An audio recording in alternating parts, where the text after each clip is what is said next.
I would like to announce our next event, which will be Professor Yanis Gabriel, who is the chair in organizational studies at the University of Bath School of Management, and he will give a talk entitled Nostalgia and Conspiracy Theories and Right-Wing Ideologies, the Case of New Dawn in Greece, and the Risks to Europe. His talk will be 1 week from today. It will be in the Wildowski Conference Room, which is part of the Institute for the Study of Social Issues, and it's located at 2538 Channing Way. We have co-sponsors who I'd like to thank today, and they include the Sociology Department, the Institute for the Study of Societal Issues, and the Scholars Strategy Network. Irene, okay. I would like to have a word from the network before we begin. Great, thanks. Welcome everybody. My name is Irene Blumrad, and I am here representing both the Department of Sociology, in which I am a faculty member, and I'm also a co-director with Carol Jaffe, just in front of me, of the Scholars Strategy Network. Carol and I organize events for the Scholars Strategy Network, and we'd like to invite anyone in the room who has an interest in joining to become a member. The goal of SSN, it's a network of university and college-based scholars, so academics, who seek to improve public policy by sharing their research with policymakers, concerned citizens, the media, etc. We run a number of different events every year. One of these events is the talk that you will hear very soon with Theda Skocpol, and Theda is both the founder and the director of SSN. So if you would like more information, just come and see me afterwards, speak to Carol, or speak to Theda after the talk. Thank you very much. Thanks, Larry. Okay. All right, I'm gonna do this briefly. One, the format of the event is that Professor Skocpol will talk for 45 minutes, and then we will open up the conversation for questions and answers. Please take this opportunity to check your cell phones. We would very much appreciate that. And now it's my pleasure to introduce Theda Skocpol, who is the Victor S. Thomas Professor of Government and Sociology at Harvard University. Professor Skocpol's work covers a broad spectrum of topics, including both comparative politics and American politics. Given our late start, it's suffice it to say that Professor Skocpol is the author of 9 books and more than 100 academic articles. And with that, I ask you, and with that, please welcome Professor Theda Skocpol.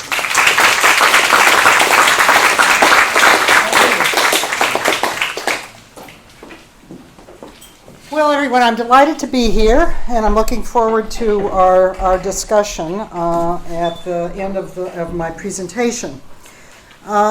Today, I'm presenting. Where's the thing that? We just use this, all right. I'm presenting some preliminary results from a new project that obviously I'm not doing all alone. My principal collaborator is a wonderful, about-to-be PhD from Harvard, Alexander Hurdle-Fernandez, who will be at Columbia in the fall. But there's a whole team of people involved in this research. And our first big coming out as a group is occurring this Friday at the Midwest Political Science Association. And if you go to the Scholars Strategy Network website and hit on the 6th spotlight, you can click through and see a whole range of the papers that present some of the preliminary research. We call it the Shifting Terrain Project because we set out to try to understand the changing array of organized forces around the Democratic and the Republican Party, particularly changes that have occurred since the 1990s, leading into the present time.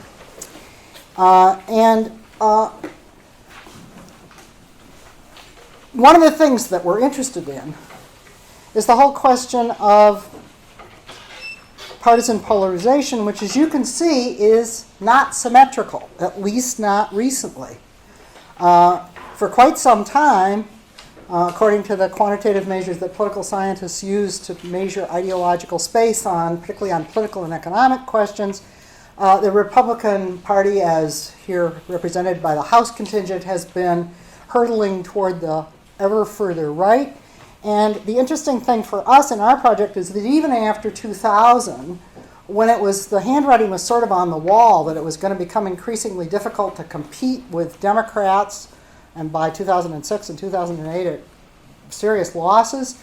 Nevertheless, the Republicans have continued to move ever further right. And if we look at substance, which I'm going to be doing in much of the rest of this talk, that's even more obvious because positions espoused by, say, John McCain in 2008 now look quaint, and inappropriate on questions of the role of government in the economy, whether or not Republicans are prepared to live with unions or any degrees of regulation or deal with climate change, those kinds of matters. So that's part of the puzzle. And we're tackling it in a way that is not the same as most political scientists, and it's not a substitute for what all other political scientists are doing, but it's a complement. We take an organizational approach. Our units of analysis are organizations, and we're looking for changing relationships among organizations and sets of organizations. That is very different from the standard focus on public opinion polls, votes in Congress. Even the new emphasis that's occurring in political science on donors usually looks at their individual contributions to particular candidates in particular election cycles. And we're looking at much more sustained and organizationally grounded realities.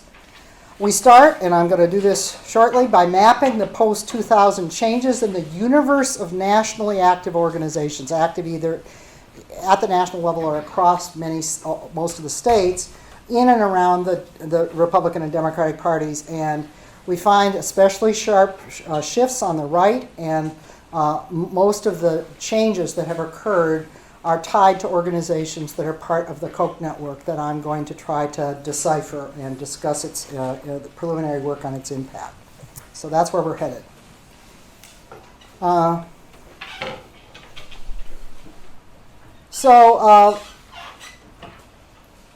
Our key findings, where we're headed, is that those shifts on the right have been driven in many ways by the latest iteration of a long evolving Koch network of political organizations that parallels by now the Republican Party and has pulled its elected office holders and candidates sharply to the right, particularly on economic issues or issues of the organized power of labor in the political economy.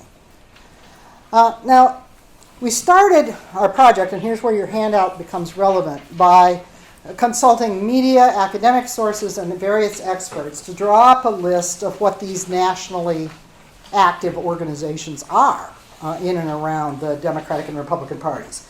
We include the party committees, not just the Senate, the DNC, RNC, the Senatorial Committee, the House committees, but also the committees that channel resources through the party to gubernatorial and legislative contests across many states. And we include think tanks, major single-issue advocacy groups, major constituency organizations, which either try to draw constituencies into politics or speak for broad constituencies. Obviously, these categories are a little fuzzy at the edges, but and then donor consortia. Now, by donor consortia, we mean organized groups of donors that are not single candidate PACs and not single election PACs. But we do include, for example, priorities and crossroads, but groups like the Club for Growth, and above all, the Koch seminars and the Democracy Alliance on the left. I'm not going to be talking about the left today, but the left is very much part of this research, and one of the papers that's posted on the website that I discussed is a comparison of the Democracy Alliance and the Koch seminars. It's a hard-nosed, objective scholarship where the chips are going to fall wherever they may, and they probably won't fall where some people on the left will like them to fall. Notice that what happens when we just add up the budgets controlled by organizations in 2002 and 2014. And of course, the 2014 list includes a fair number of newly created organizations, which on your handout are indicated in the bold blue. Look at the astonishing shift of resources away from the Republican Party committees and toward non-party funders. To some degree, some of those other organizations. And if you look at the list that I handed out, you'll see that a lot of the new entries and the ones responsible for the shift in resources are Koch organizations. Now, what do I mean by that? That's the list. And you see in those launched after 2002, a lot of them are in the blue. Well, the Koch Network has been of interest to investigative journalists, not so much to scholars, since Jane Mayer's articles started appearing in the New Yorker in 2010. She's now assembled all that research in a book that's just come out called Dark Money. And I think it's fair to say that most of the attention has been focused on trying to track contributions that have flowed through various convoluted indirect channels into elections. And the most famous depiction of the Koch network, which is all over the internet, was done by Open Secrets about the $400 million that was channeled into the 2012 election. And you can see the incredible maze here that emerges in which there are very, very large numbers of groups, some of which are directly run by and set up by the Kochs, and others of which are long-standing conservative groups or business organizations. This kind of depiction is what comes from taking a snapshot of the 2012 election cycle and looking at simply the money flows that are recorded in IRS reports. Of course, a lot more money is probably flowing than isn't recorded. In our view, our research group, this is a confusing presentation of what is going on. It both understates what some of the flows may be, if we're just looking at flows of money, and it vastly overstates them, because every modest contribution in relation to the budget of the organization contributed to is counted as somehow making this part of a Koch network. So we approach it a very different way. In our research, we have used the work of investigative journalists and the excellent biography by Daniel Schulman of Sons of Wichita, and David and Kenneth Vogel's work at Politico. He's a dogged and persistent and excellent digger-upper of information on the very rich in politics. We've used all of that information and plus information on the organizations themselves to decide on a core list of organizations that are directly set up by and run by people installed by the inner Koch cadre. The brothers themselves, Richard Fink, a few people from Freedom Partners and Koch Industries are the inner core. And, you could add or subtract. I mean, you could certainly add the Center for Shared Services, which was set up in 2011 and is sort of provides a lot of personnel and internet services to all the other organizations. And you would want, if I'd had more room, there's no more room on this page, and I like one page, I would have put the Institute for Humane Studies. But once you do this and you array the organizations by their major function and goal, and you array them chronologically by their founding date, I want to suggest to every graduate student here that this simple move, it's really very, very simple. Always do that, because you're going to see things that you wouldn't see if you just treat it as a moment in time. We can see how this network has evolved. At the beginning, back when the brothers were fooling around with the Libertarian Party, they started investing in the creation of libertarian and ultra-free market ideas. And those investments have continued. If anything, they've been doubled down upon, so they're continuous. They're a little estranged from the Cato Institute at this point, but Mercatus and the Koch Foundation are going strong. Then, after abandoning the idea that they could take power in America through the Libertarian Party, they moved toward a more standard technique of funding advocacy organizations with professional staffs that did a lot of lobbying, the occasional AstroTurf campaign where you signed up a few and that would be the Citizens for a Sound Economy, which fought against health reform under the Clintons, 60 Plus Association as well. Later groups that did that kind of thing against Obama and the Democrats.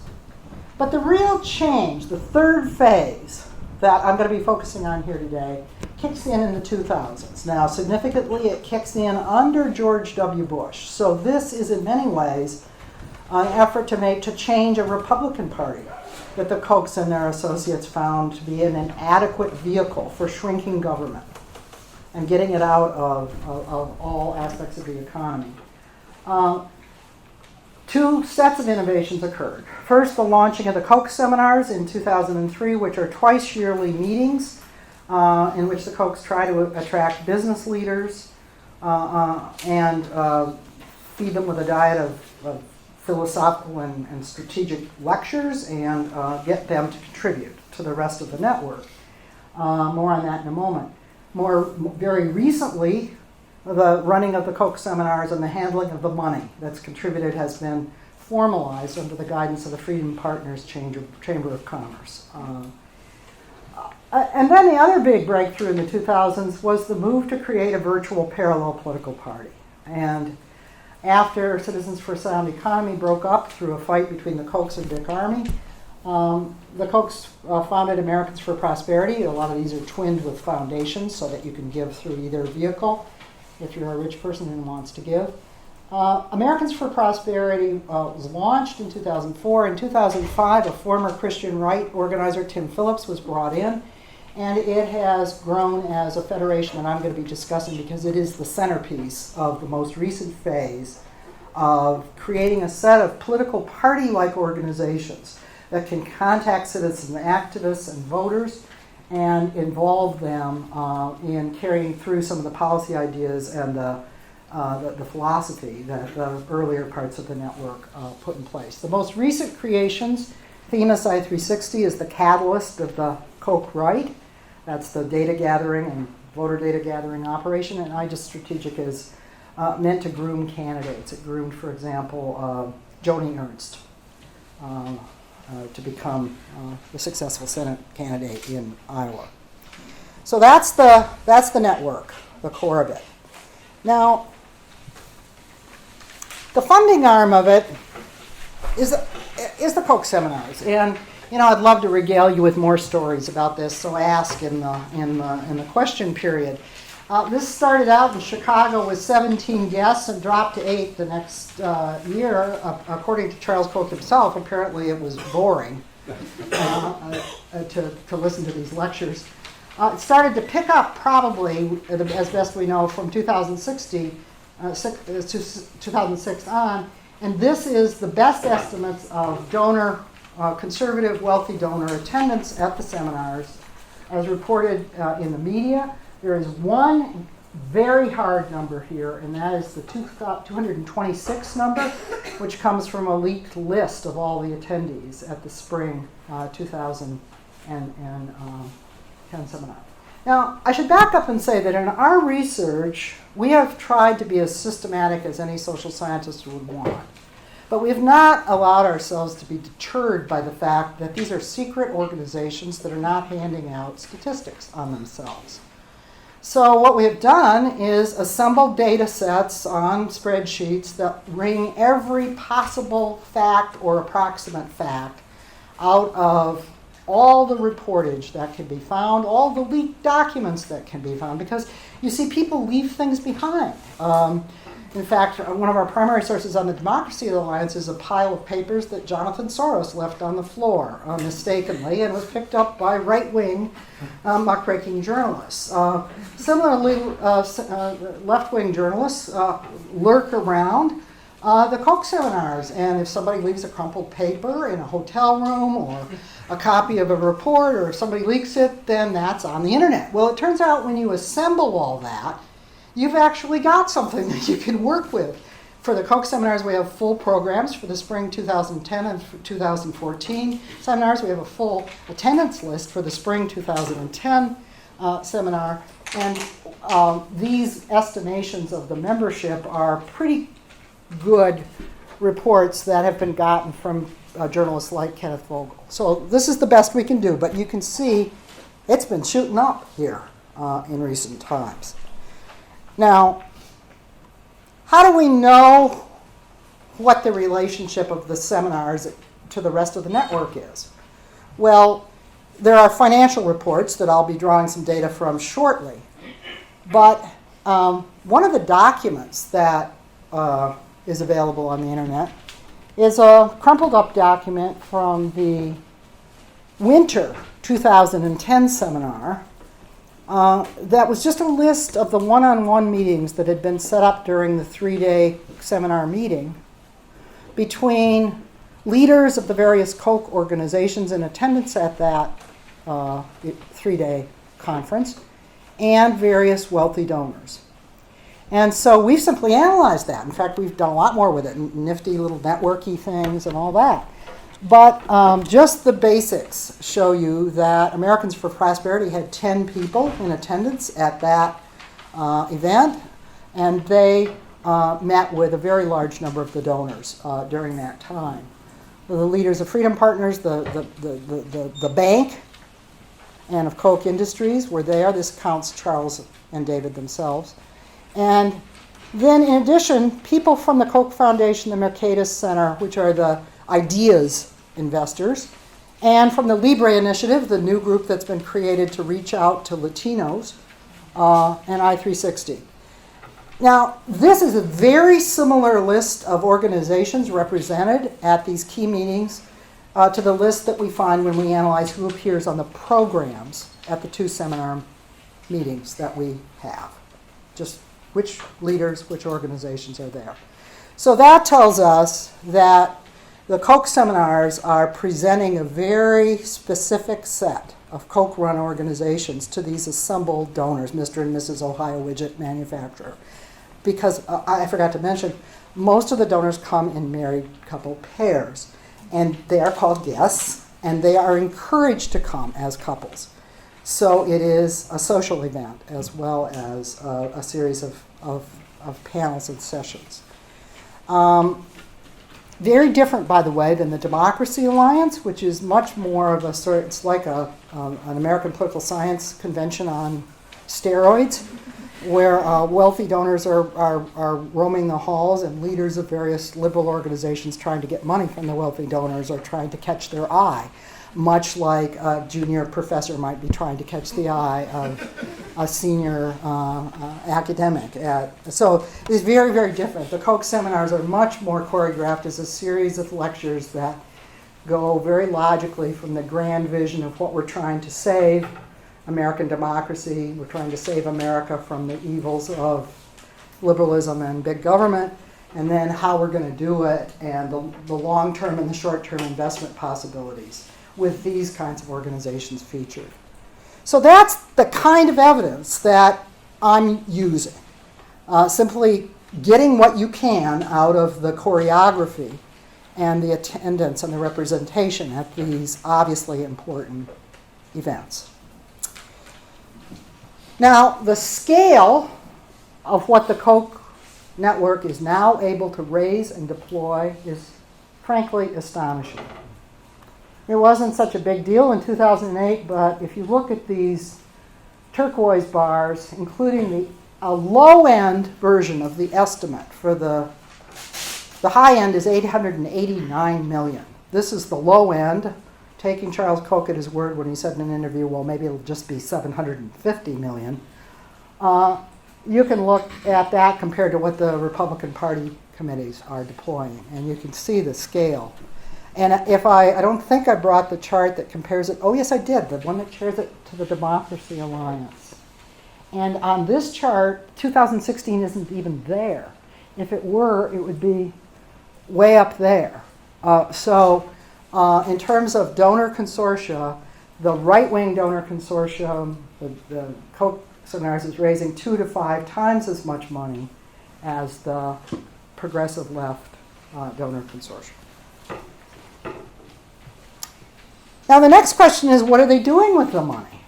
And here's the other really interesting thing. The Koch money is not only astonishing and growing greater in sheer amount, it is pulled in and channeled through Koch-led organizations, particularly Freedom Partners, and given in bulk mainly to the Koch-directed political organizations. The situation in 2012 that you saw in that maze chart earlier is unusual. In that particular cycle, before some of the latest Koch organizations had been created, like Libre and Generation Op, or had at least geared up, and when the effort was to defeat Obama for re-election, the Koch money was spread around fairly widely. Still, the most of it went to their own organizations, but much of it went to other groups on the Christian right or on the business right. But since then, and we'll soon be able to check what the situation looks like for 2015, according to the 990 reports to IRS, the money is 80% concentrated on the Koch-run organizations themselves, and you can see that a lot of it is going to Americans for Prosperity in particular. Also to Libre. I'm not going to dwell on this, but our research includes looking at what's being done through Libre and Generation Opportunity to recruit Latinos and millennials, which are constituencies that are not considered natural constituencies for the far right. And we analyze that by simply creating a database of every event that they have run, looking at the location of those events, the organizations that they partner with, and the purposes of those events. And from that, you can see, both for both organizations, but I'm just showing you Libre here, that the events tend to be concentrated not just where Latino population is concentrated, but especially in swing states. And most of them, through Libre, are co-sponsored with various organizations like Hispanic business groups or student groups of Latinos on various college campuses. And the content is often not overtly political. It's simply the purpose is to establish a beachhead and to identify people that they can work with in the future. Now, I would say that the bulk of our research so far has gone into understanding what I consider to be the centerpiece of the Koch operation, and that's Americans for Prosperity. Americans for Prosperity was launched in 2004, but really started growing in 2005 when Tim Phillips took over. And as you can see, before Barack Obama even took office, if you look at the darkest color in this map, this organization had paid staff all over the country. And you might notice Wisconsin up there. We've heard of that state and seen some of what's happened there, in North Carolina as well. So paid staff is a very important part of the presence of this group, because once paid directors are in place, they usually can have a grassroots director and people who can deal with legislative lobbying and with citizen activation for various public events. Americans for Prosperity it now covers 80% of the U.S. population, 34 or 35 states, depending on how you believe. The data sources used in this research are not simply what appears on the Americans for Prosperity website. We have used the Wayback Machine on the internet to go back and reconstruct what they were saying from the beginning onward. And in the early years, they listed all of their national and regional and state staff by title and by name. And until very recently, they announced every time a state director changed in Americans for Prosperity. Now, Americans for Prosperity is a really unusual formation in American politics. Not to put too fine a point on it, it combines disciplined centralization of the kind you would find in a privately run corporation. In fact, many of the techniques have been carried over from Koch Industries, which is a privately run corporation, or you might find it in a relatively authoritarian political party, with a federated structure of the kind that American political parties and American civic groups have always had, and which is the key to being effective in American politics, to be able to move smoothly across levels and to coordinate across levels between Washington, the states, and ideally localities. So it's unusual in that respect. It's also unusual in that it deploys both grassroots activists on lists of hundreds of thousands of activists it maintains in each region and state, with lobbying, media, and the deployment of money to run issue ads or candidate ads, most in recent cycles. And so it's active in between as well as during elections, and it's very proud of that. That's what AFP leaders announced to the potential donors as one of the advantages of this organization as an investment for right-wing money. It adds heft to state-level policy campaigns because it works closely through its state affiliates with American Legislative Exchange Council and with the various free market think tanks in the State Policy Network. It is a very disciplined organization. Leaders are recruited into and managers are recruited into AFP from all kinds of backgrounds on the right, and many of them are obviously people who care about Christian right issues or even anti-immigration, pro-gun. But that's not what AFP talks about. AFP maintains a disciplined focus on tax cuts, regulatory cuts, blocking environmental or weakening environmental regulations, and going after the public sector unions, which I would say in some ways is its number one obsession. And its leaders are often quoted in the media as saying that they were built up to be a parallel and opponent to the public sector unions. The final point about it, and this is what I'm going to dwell on for just a second, is that AFP both parallels the Republican Party and penetrates it. How do I know about the penetration? Well, part of the research that we did with the Wayback Machine was to reconstruct exactly who was appointed state director and when they came in and when they left and who succeeded them, where each person came from, previous careers, and what later careers they went to post, for all of the first 15 states. Now, we picked the first 15 states, the ones that were founded between 2004 and 2007, because we wanted a long run of data. You know, by starting early, you get close to a decade, even for the ones founded in 2007. And using the internet, the Wayback Machine, the various announcements, the various biographies of state directors, because usually when somebody is appointed or leaves, Tim Phillips gives a little speech about how wonderful the person is. He doesn't say that for the ones they're obviously kicking out. And they do kick people out. There's no tenure here. This is not, nobody has any rights here. You're removed very quickly if you don't work out. So the database consists of when do they come in by month, who succeeds them, and then where do these people come from? We used LinkedIn biographies to see all of their previous career stops and all of their later career stops. So this is just one piece of that data, but when you look at it, you see, first of all, there's an internal labor market, so a fair number of these people especially are moving on to other posts in the Koch network.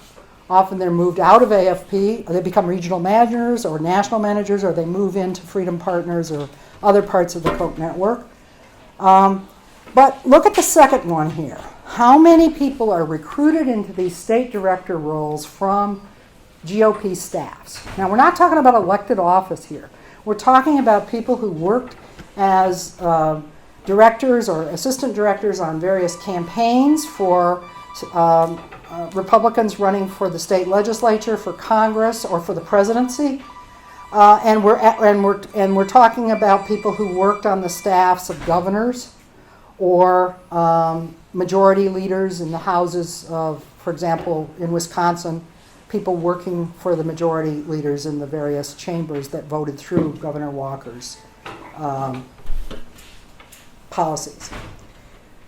So what you see is that Americans for Prosperity is recruiting into its key kind of intermediate position a lot of people from these staffs, and many of them then end up later in much more important versions of those kinds of positions.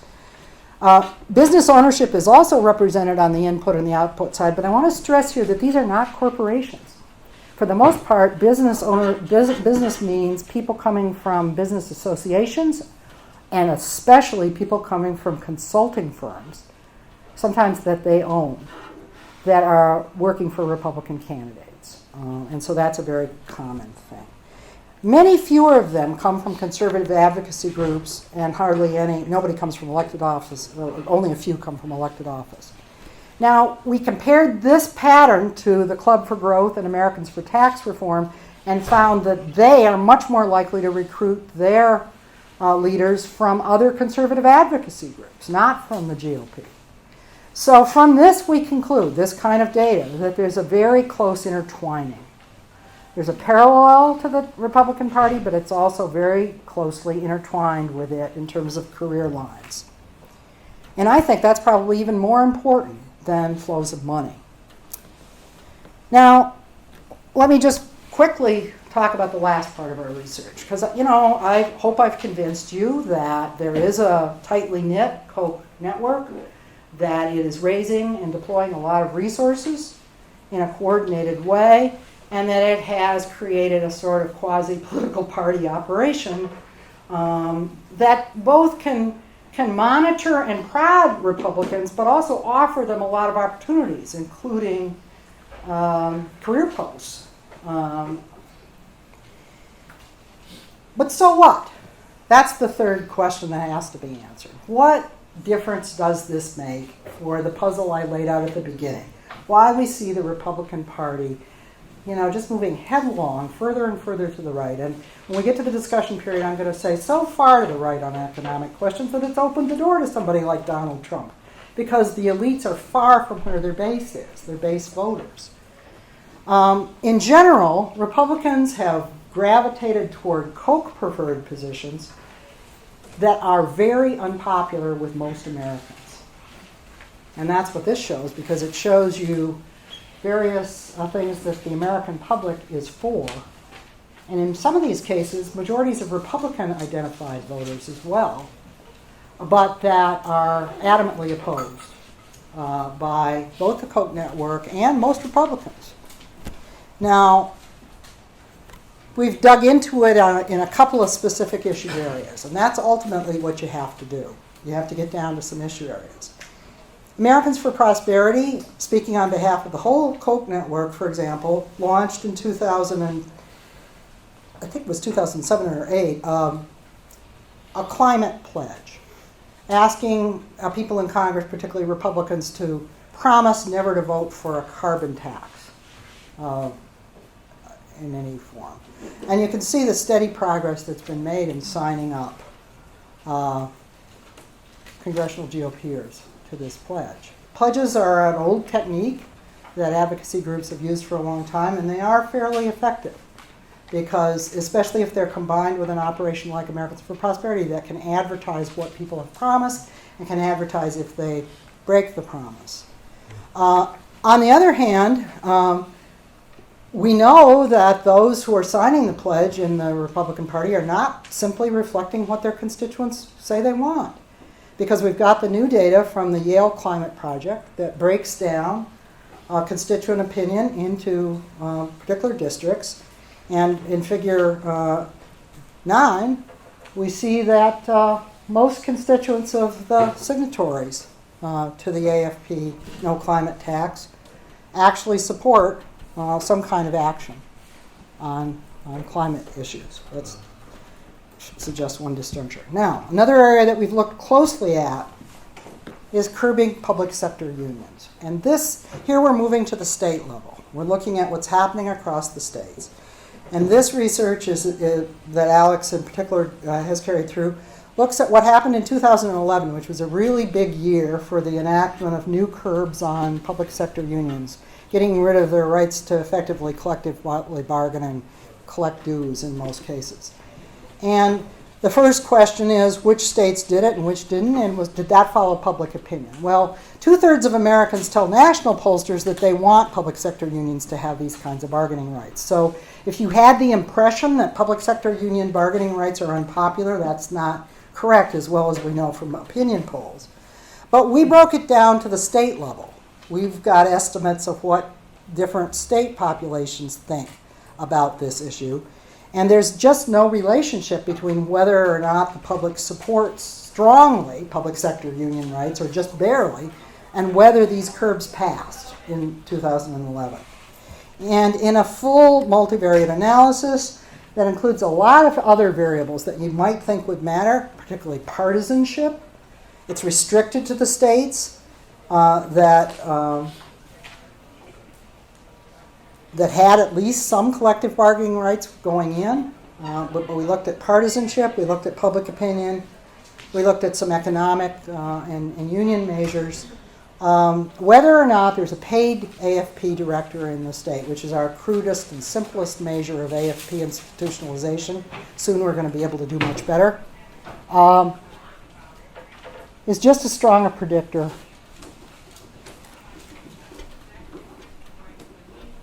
It's actually, no, excuse me. It is 2/3 as strong a predictor as partisan control of government. So there's reason to believe that that this matters. Now, I should mention that we've also done research on opposition to Medicaid expansion, which is a top priority for the Koch Network. And we have developed quantitative measures of the strength of organized right networks in all 50 states, and a measure of the strength of Chamber of Commerce support for expansion, because on the whole the Chamber of Commerce supports expansion at the state level, not national level.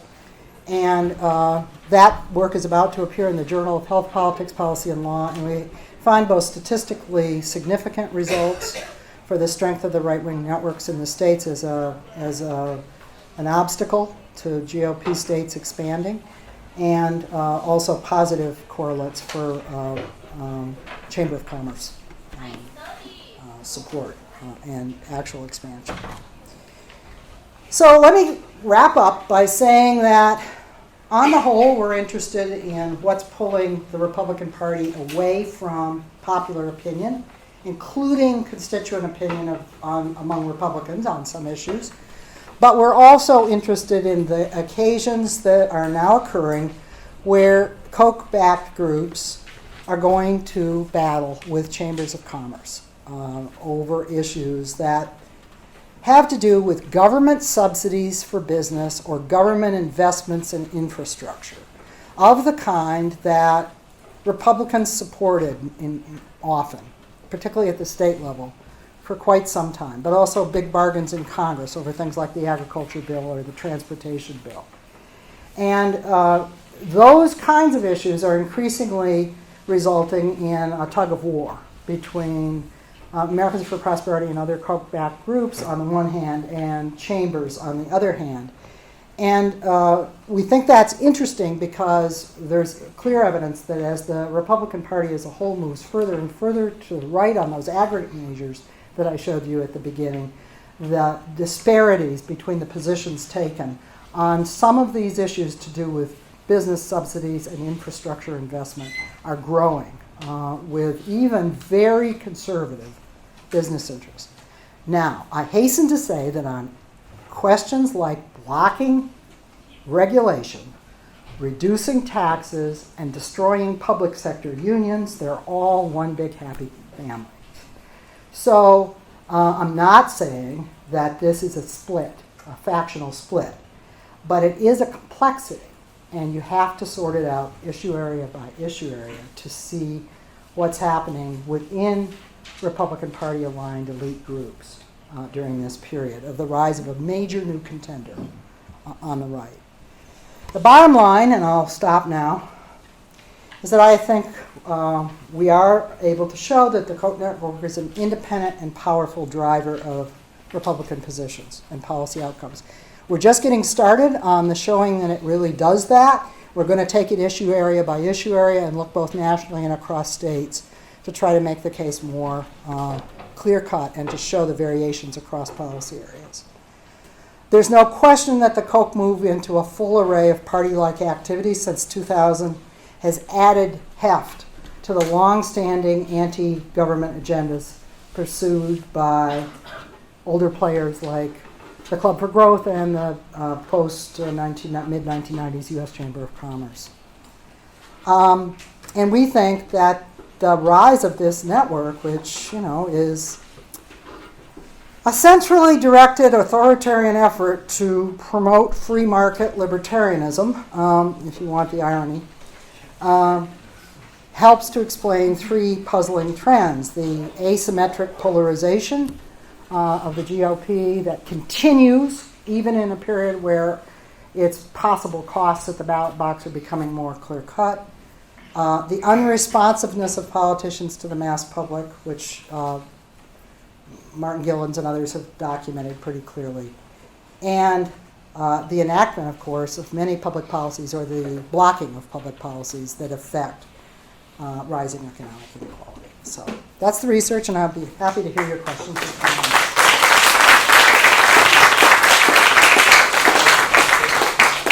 Thank you very much. There's a lot there. Shall we take some questions? Yes, please. Hi, thank you so much. And if you would identify yourself, I'd love that. Sure. My name is Hannah Mark. I'm a doctoral candidate of social welfare. I guess my question is, it's hard, if you stand up here and you're presenting some very interesting and important information very calmly, and I'm having like this extreme anxiety experience internally, and I have those feelings too, but that's in my citizen capacity, and I'm here as an analyst this afternoon. This goes into my question because, it's hard not to hear this and to see, oh, okay, this is all what seems like due to greed, maybe, and I don't know, or maybe a little bit of xenophobia, racism you touched on, maybe for some people who jumped on board here, some religious ideology. But I'm wondering how you humanize people who pursue this agenda, what you think their morals and values are, and when you think about, I'm sure they're all going to sleep just fine at night, and what you think they think they're doing. Okay. That's a good question. Now, let me say, first of all, that I'm only talking here about a reorganization of elite forces around the Republican Party, not talking about Donald Trump. And just for the short version of that, I think that when you pull a party's candidates and office holders so far into extreme positions on things like cutting entitlements, promoting unfettered free trade, not doing anything about the environment or climate change, you open yourself up to some rebellion from your voters. Now, in research that I did with Vanessa Williamson some years ago on the Tea Party, we talked to grassroots Tea Partiers, and we discovered that their agenda, those populist conservatives, if you will, was not at all the same as these ultra-free market elites, even though the ultra-free market elites often said that the agenda was the same. They were concerned, the popular forces, with bashing immigrants, frankly, with getting rid of immigrants, because they saw them as a threat to America, to the America that they knew, mainly older, white, conservative voters. And I think some of them are supporting Trump, some of them are supporting Cruz now, and of course Christian conservatives are also still there, still organized, and for them issues like abortion and gay rights are still priorities, opposing those things.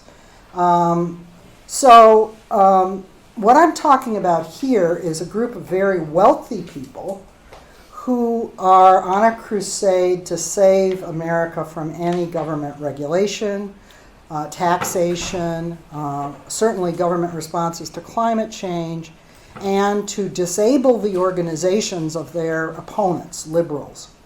That's where the public sector unions and support for voter suppression tactics come in. Now, they are not just operating out of greed, in my view. Now, who cares what my view is? All I'll tell you is that I believe that political forces are more powerful when they believe they are acting for moral reasons as well as material reasons. Is it incidental that the Koch Network is leading the charge against climate regulations when the core industry that grew into the vast multi-industrial conglomerate is a carbon industry? Of course not. Max Weber once told us about the elective affinity of people's values with their material interests. And there is a powerful elective affinity between wanting to block government regulations that would change the energy mix and having the core of your industry originally in the carbon sector. It's not incidental that many of the men and women who attend those seminars that I described, those twice yearly meetings, are from extractive industries or from oil or gas or coal. But of course, they're not all from those industries. There are rich people from all the different industries, and one of the papers that we've done compares the profile of progressive fat cat donors and conservative fat cat donors. So they vary by where they live and the industries that they come from. But the content of the Koch seminar meetings is focused on a moral argument about saving America. And that moral argument is presented at the opening plenary by Charles Koch himself. It's about the threat to the American way of free enterprise and individual liberty that comes from big government, Republicans and Democrats. Meaning either Republicans or Democrats who are prepared to use government actively to deal with issues of market regulation or, God help us, equality or inequality. And when they say in interviews, and lately some of the Koch donors have been writing letters to the editor around the country, because the theme of the 2014 spring seminar was courage. And you can say to yourself, well, how much courage does it really take to attend a 3-day meeting at a posh, beautiful resort in, I think that one was, I think it was Southern, I can't remember. I mean, I've got a list of all the places they've met, and they're beautiful. I mean, they really are nice. And there's a lot of nice stuff that happens during these meetings, and obviously there's a major social component, so people are seeing their friends. But when Charles called for people to have courage, what he was saying is have the courage to speak up and identify yourself in public and say why you support this endeavor. Well, from a scholar's perspective, this is great. So we've collected all the op-eds that people have written to say how pleased they are to be in the Koch seminars and how pleased they are to stand with Charles and David in this crusade to save America. And are they being insincere? I doubt it. I think it would be a lot easier to deal with this from the other side if they were being insincere. When groups operate out of mere material self-interest, you can strike a bargain with them. When they think they're trying to save the world, good luck with that. So there's no bargain here, and these are rich people who believe they're leading a moral crusade. In the back. Yeah, thanks very much for the talk, which I thought was profoundly Gramscian, its kind of whole focus.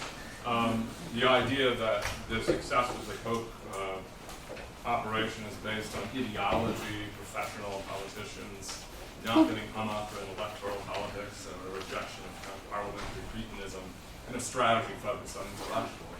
I didn't say that.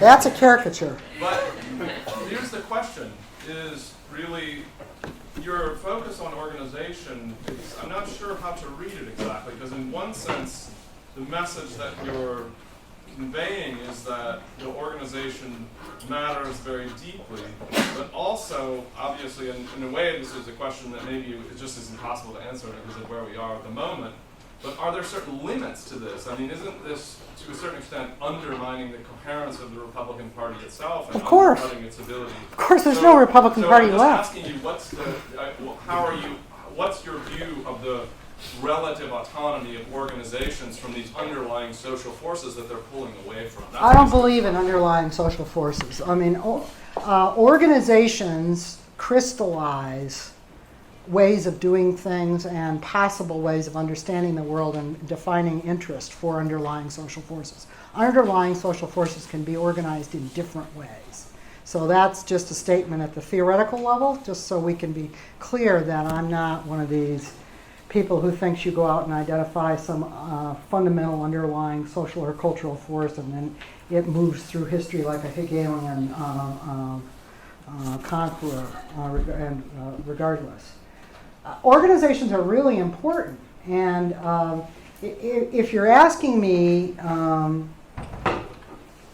how does this Koch network, which is a network of organizations, I think there's a lot of evidence for that. Tightly coordinated with a strategy that's worked out and funded together. How does that relate to the Republican Party? The best way to think about it is the relationship between, why am I forgetting the word? A biological relationship between a parasite and a host. The host must continue to exist, or the parasite's in big trouble. So this is an intertwined, this is a parallel network that's intertwined with the Republican Party, but very much needs its institutional label and its routines. And there is one major function the Koch Network is not aspiring to do, and that is to actually run the elections and to control the convention and to control most of the nominating contests. It may be intervening in some of the nominating contests, but I'm not sure that mechanism is as important as some of the political science theories would say it might be. We need to figure that out. But let me give you a concrete example of how this works in practice. In 2015, in the state of Tennessee, Governor Haslam was reelected by a 70% margin in 2014, and I think from 2012 on, the Republicans had supermajorities in the legislature in Tennessee. Okay, that's the gold standard, to get the supermajorities, to get the executive. But Governor Haslam decided, after the Chamber of Commerce and the hospitals arrived in his office, that he would like to promote a conservative variant of Medicaid expansion in his state, because we're talking about, hundreds of millions, probably billions of dollars of money. And Mike Pence, the governor of Indiana, had just went through a version that he assured his people were not Obamacare. It's our own Indiana version, conservative principles, everything. And so Haslam proposed that. Well, all the punditry in Washington was sure this was going through. Popular Republican governor, overwhelming Republican victories. But in the state of Tennessee, the troika of ultra-right think tanks, American Legislative Exchange Council that had a lot of members in the legislature, and Americans for Prosperity, a newly founded chapter that had installed a director who was in charge of running the elections that put the majorities into office in 2012, Andrew Ogles. He ran a campaign that was targeted on specific Republicans, that he knew exactly who to go after, to stop, and went right into their districts. It took a lot of money from the national headquarters. They stopped those proposals within 2 months, dead to the rights. That's the formula. The formula is elect far-right Republicans and then make sure they do what they're supposed to do. And the intertwining of AFP with the local Republican establishment provides a lot of the knowledge and the connections that makes it possible to pull that off. So that's how I think it works. Thank Please. you. Thank you, Dr. Skocpol. I'm Ann Horowitz. I'm a doctoral candidate in sociology at the University of Maryland. You referred to the book you wrote with Vanessa Williamson, and of course in a lot of the work you've done, face-to-face qualitative work. And I know that plenty on the right have their preconceived notions, and frankly they're not necessarily unjustified preconceived notions about academics and where we're coming from politically. So could you talk a little bit about how you deal methodologically with getting access and gaining trust from your subjects? Well, I don't get any trust. I mean, I haven't got any access or trust with the Kochs. If you're talking about grassroots conservative people. Yeah, in that research, really, we found that you had to establish some kind of personal contract bridgehead. So figuring out who we knew that knew somebody, or I figured out that somebody I'd been debating with on the internet was actually a Tea Partier from Virginia, and I wrote and asked him if we could come. And and Vanessa traveled to Arizona and just walked up to people at a convention and introduced herself. Anything that was was through the internet, or that rarely worked. It worked only once with a woman who was in Charlottesville, the head of the Charlottesville, Virginia Tea Party. She probably was used to dealing with academics. But once the initial contact was made, then both in the way we introduced what we were doing and in the way we conducted ourselves in every interaction, and certainly in the interviews themselves, we had to show respect. Because that's what they weren't expecting from academics, liberal academics. They expected us to consider ourselves better than them and to be there to lecture them. So the way I handled that emotionally was simply to find anything about myself or my background that I could draw on, to relate. One woman was a Methodist. I'm a Methodist, or I was raised a Methodist. One man a football fan. I'm an avid football fan. When Harvard would come up, I would say, well, but I didn't come from there. I came from Michigan. I'm from Michigan State. And then, at a less, touchy-feely level, we simply showed respect for the organizational work that they were doing because, of course, we respected it. We were wondering, how do you organize 900 local tea parties in a short period of time? And that's what we were there to hear. And we never expressed our opinions. And frankly, they never expressed any interest in our opinions. One woman said to us at one point, some issue had come up, and she said, "Where you come from," she said, "they think we're a bunch of ignorant, racist rednecks." Well, what was I going to say about that, since it's true? So I said, not all of us think that way. I never lied, but we simply showed respect. And people, once you get in a face-to-face situation with ordinary people, and you say, we want to hear about you, well, that's thrilling. So we took advantage of that, the human desire to tell your own story. But that would not work. I've talked with a couple of conservative elites that I know about trying to contact some of the leaders of the Koch Network to talk with them, because the research we're doing is fair research. In fact, my guess is some of this is already being used in their donor appeals because it shows that it's working. But he said, forget it. They'll never talk to you. And I'm sure that's true. So we're simply using another method here, which is look at what they do. And frankly, that's a good thing to do, actually, when you're doing interviews, too. You want to look at the objective record as thoroughly as you can before you talk to people, so that you know what to ask. Well, I want to go back to the question of the discrepancy between what polls show that American voters want and what they actually end up getting when they vote for candidates that are supported by the Republican Party or the Koch brothers and stuff like that. Because in order to manipulate politicians, they have to get them into office first. So I have two questions. One is, goes back to Thomas Frank, what's wrong with Kansas. One is kind of like Abraham Lincoln, you can fool some of the people some of the time and all the people some of the time. You can't fool all the people. The first question is, to what extent is voters seeing, once these people get to office, over time, not actually doing the things that they want them to do? To what extent would that feed back into their own behavior?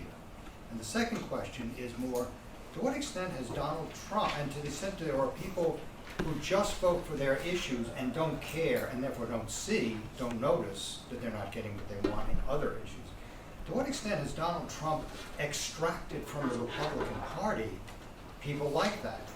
People who just have passionate feelings and passionate views, don't notice what happens when people get into office, and therefore crucially weaken the Republican Party for a long time to come. Yeah, I don't think he's going to crucially weaken the Republican Party for a...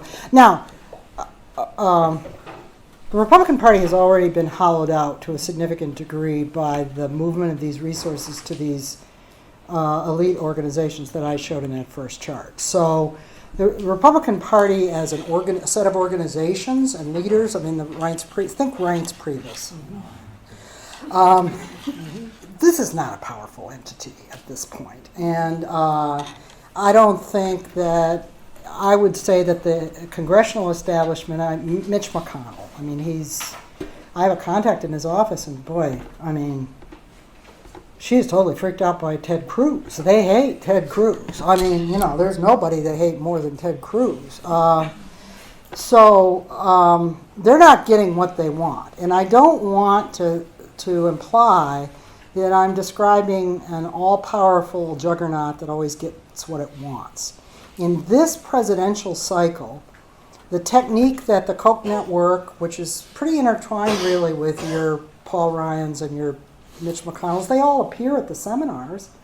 The technique they use at these seminars is to audition people. They don't endorse a candidate. Instead, they invite everybody in to promise how much they're going to do for the agenda. So it's an agenda-setting operation. It's trying to create boundaries around what would be brought up and what would be done and not done. And it works very well, really, with a set of inducements and with subtle threats to back somebody else if you don't go along with it. Every single 2016 GOP presidential contender auditioned for the Koch donors except one, and that one was Donald Trump. Now, how do we explain Donald Trump? I think Donald Trump is getting some of those Tea Party votes, that grassroots people, and some blue-collar men who haven't bothered to vote, maybe, in a fair number of elections, or just grumble. They weren't happy with Romney, for example. And he, by offering something that the two parties have tried to keep off the agenda, which is a combination of a defense of the older entitlements in the American welfare state, a gesture toward doing something about trade, and red-blooded determination to go after those immigrants. And that, the ability to offer that and to do it with already a strong media presence from the very beginning enabled a lot of these disaffected conservatives and middle-of-the-roaders to agglomerate around Trump and never move off him. Frankly, his support is about 35% of the Republican primary electorate, and it hasn't budged at all. I'm not sure it's ever going to budge. And that couldn't happen in 2012 because the not Romneys were too divided and too ephemeral. But does that mean Trump is going to get the nomination? I don't think it does necessarily, because in the extremists, both the Republican Party leaders, such as they are, and the Koch leaders have said vote for Cruz. And I'm sure they hope that if they get to a convention, they could move both these people out of the way and plug in the dream guy, or at least the second-order dream guy, Paul Ryan.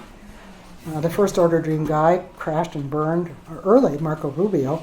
But I don't know that they're going to be able to do that. But let's think about that. If the election is over and Hillary Clinton probably ekes into the presidency, she's still going to be facing a very Koch-influenced Republican Party, probably in both houses of Congress and in most state legislatures. And sure, this is extremely disappointing for the right because the Supreme Court is at stake. I wouldn't rule out a continued effort to blockade the Supreme Court. But in any event, they're there in those other... The difference we see between the right and the left is that the hard right focuses on the legislatures, on the Congress, and on the setting of the agenda and the enforcing of the policy agenda, while the left imagines that all of politics is a series of thrilling challenges in democratic presidential primaries. Okay, we have time for one more friend. I'm just wondering, with these anti-gay legislation that's going through in North Carolina and Mississippi, if you knew what the AFP staff people in those states were doing, I mean, are they sitting on the sidelines while that happens? Are they supporting it? Are they telling their friends that this is a waste of time and a diversion from the real issues? I mean, how does that interaction work where they're particularly strong? Well, that's one of the questions that we want to further explore, but I can tell you what my initial impression is, having looked through years and years of materials. AFP is very disciplined. It does not ever advocate on behalf of these Christian right issues. But state by state, if necessary, it may have a hands-off working alliance, or at least a working acquiescence with the forces that go with those things in the hope of pulling them into some of their things. I doubt that very much that they want this in North Carolina, but I'm not saying this is the only organized force on the right in the Republican Party, and the Christian right remains a very potent organized force, particularly in states like Iowa and North Carolina. And Mississippi, I frankly don't think anybody cares. And, you know, I don't want to sound callous, but the fact of the matter is the situation in Mississippi is so terrible for so many people already that this particular, and no conventions go there. The real split over these gay bashing things comes from the business community. And I think you just won't see the Koch Network people registering anything in these situations. They're very strategic about what they get involved in and what they stay out of. Does that mean, however, that they're going to try to throw out the legislators that vote for these things? Of course not. Of course not, because we've got to remember that the enemy of my, to keep their eye on the big picture. The North Carolina legislation, after all, that legislation that was just put through on the transgender bathrooms also included a lot of other provisions that preempted labor rights for everybody. Those just don't get any attention in the national media, but they were right there in the vehicle, and I'm sure that AFP was very pleased with those. Well, please join me in thanking Professor. Thank you.